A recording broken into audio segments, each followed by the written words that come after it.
DJ सरवन बाबू शाहनगर बस्ती Lakhisarai. DJ सरवन राज शाहनगर बस्ती लखीसराय। काशीनाथ, हमें खुशी हुई तुम्हारी बहादुरी देखकर।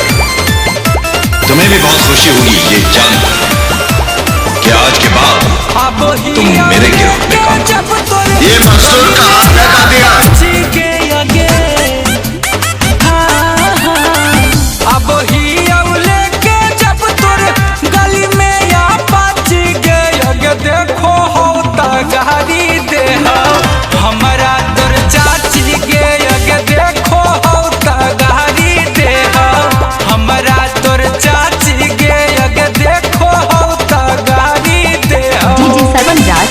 शाहनगर बस्ती लखीसराय। डीजे सरवन बाबू शाहनगर बस्ती लखीसराय।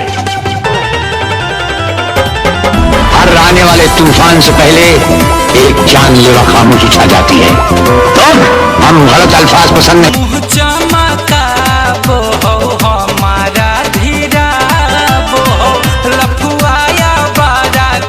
के बड़ी खिसिया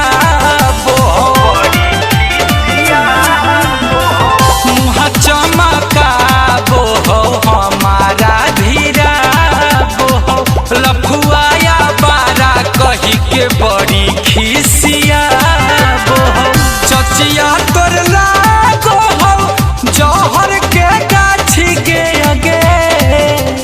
हाँ चचिया तोर लागो हो जौहर के गाछी के अगे। देखो हो तगारी दे हमरा तोर चाची के अगे। देखो हो तगारी दे हमरा तोर चाची के अगे। देखो हो तगारी दे।